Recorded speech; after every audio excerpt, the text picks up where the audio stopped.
जुहार इटा चना तरकारी उपरे चूड़ा टिके पड़ीगला पहला सब्सक्राइब कर दौन तापर आजिर कथानी कहमी। आजिर कथानी अच्छे सकालू सकालू नास्तार आम खाईदेलु इटा चना तरकारी आउ तार संगे ई ब्रेकफास्टा मोर सबुनु फेवरेट है। सेनु पले गलु आम माछ नेवार लगी रेस्टोरेंट जेहेतु माछ सरी जाइथिला माछ तो घिना सरीगला बाकी जिनिस भी घिना सरीगला एहादे टिके गरम गरम चाहा पीदेमा केन केन भल चाहा मिलसी जे मते पचराबे सुंदरगढ़ सबू एड्रेस आपन को बते दे पारमी। सेनु पहुँची गलु सीधा कर्मक्षेत्र टिके ऑफिशियल कर्म करी खाई बसी गलु। आज टिके हेचे स्पेशल आइटम केसु केजन घर छाड़ी जाइथिले बाबू आनिक आसीथिले मटन माँ बनाला देसी मटन आईटा स्टाफ वाले मते खटा फल गुटे देथिले जेनटा खाई पूरा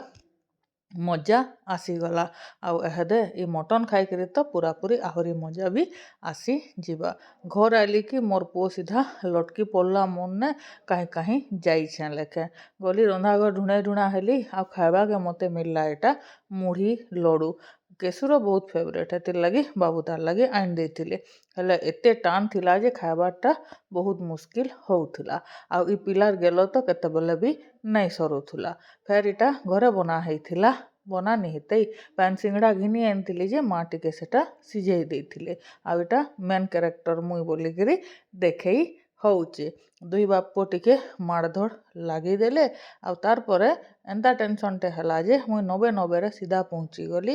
रेस्टोरेंट। इटा होचे आमर रातिर व्यू बाहरटा आ भीतरटा भी देखे दउचे बसिकरी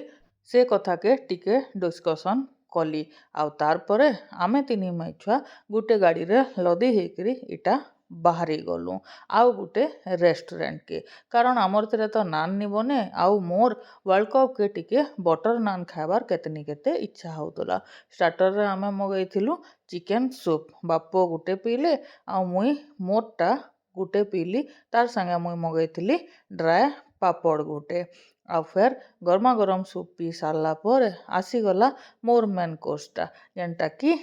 टिक्का चिकेन वाला आउ समांकर लगी इटा स्टार्टर है तार परे मेन कोर्स रे समाने मगैथिले इटा चिकेन हांडी आउ तार संगे बटर नान केसु तो आज पूरा पूरी खुश हो गला आउ इटा तार सांग्र होटेल बोले बोलुचे कहिथिबा जल्दी बने देवार लगी बोलिकरी बाकी तार सांग सेटा जानिनी सबु बेले तो मिश्री के खाइसी आज के जाने मुई टिके अनमाइंड थिली जे सोंप के धरी आनला आ इटा खाई करी छी थू थू करी बाती उछाल करूचे तो आमे कहलु पोरे पूरा आमर पैसा के बर्बाद कर देलु टेस्ट के बेकार करी।